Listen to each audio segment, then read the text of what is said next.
দর্শক, দিনাজপুর গড়ে শহীদ বড় ময়দানেও ইতোমধ্যে সব ধরনের প্রস্তুতি শেষ। আগামীকাল ঈদের জামাত অনুষ্ঠিত হবে সকাল ৯টায়। সেখান থেকে সরাসরি যুক্ত হচ্ছেন ভুবন সেন। আমরা সরাসরি যাচ্ছি তার কাছে। ভুবন সেন, ঈদের জামাতে প্রবেশে কোনো কড়াকড়ি বা নিষেধাজ্ঞা আছে কিনা, কতজন মুসল্লি একসাথে নামাজ আদায় করতে পারবেন, এছাড়া বিশেষ ব্যবস্থা কি কি রয়েছে?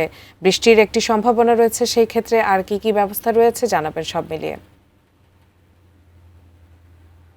পবিত্র ঈদুল ফিতরের জামাত অনুষ্ঠিত হবে এই দিনাজপুর গড়ে শহীদ বড় ময়দানে। ইতিমধ্যেই সব ধরনের প্রস্তুতি কিন্তু শেষ হয়েছে।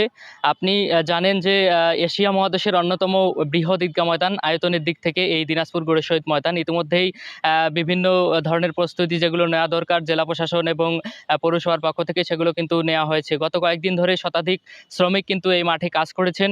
আমি যদি আপনাকে একটু জানিয়ে রাখি, ১৯৪৭ সালের পর এই দিনাজপুর গড়ে শহীদ বড় ময়দানে কিন্তু যে নামাজের আদায় সেটি কিন্তু সীমিত পরিসরে হয়েছিল এবং ২০১৭ সালের পর জেলা পরিষদের অর্থায়নে একটি মিনার নির্মিত হয় এই দিনাজপুর গড়ে শহীদ ময়দানে। তারপর থেকে লাখো মুসল্লি এই দিনাজপুর গড়ে শহীদ ময়দানে নামাজ তারা আদায় করেন।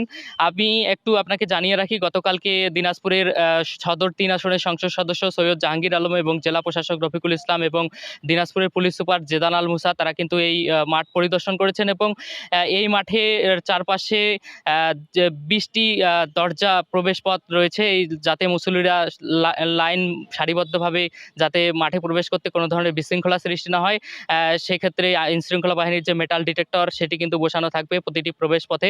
এই ২২ একর বৃহৎ ঈদগাহ ময়দানকে ঘিরে ইতিমধ্যেই সব ধরনের প্রস্তুতি নেওয়া হয়েছে।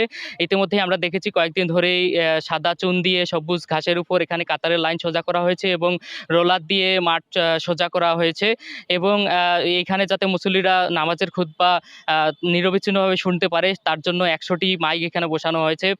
জেলা প্রশাসন এবং পুলিশ প্রশাসনের পক্ষ থেকে, আইন শৃঙ্খলা বাহিনীর পক্ষ থেকে এই মাঠ যাতে নিবিড় পর্যবেক্ষণে তারা রাখতে পারে সিসি ক্যামেরার আওতায় এবং ড্রোনের মাধ্যমে তারা ৩টি ওয়াচ টাওয়ার এখানে নির্মাণ করেছেন যাতে কোনো ধরনের যে কোনো ধরনের পর্যবেক্ষণ তারা করতে পারে এবং ট্রাফিক পুলিশের পক্ষ থেকে বলা হয়েছে যাতে নিরবিচ্ছিন্নভাবে মানুষ শহরে যাতে কোনো যানজট সৃষ্টি না হয় তার জন্য দিনাজপুর কালেক্টরেট ঈদগাহ মাঠ, দিনাজপুর কালেক্টরেট স্কুলের মাঠ এবং ঈদগাহ মাঠের পাশেই আরেকটি মাঠ রয়েছে, সেই মাঠে কিন্তু গাড়ির পার্কিং রাখার ব্যবস্থা করেছে জেলা প্রশাসন।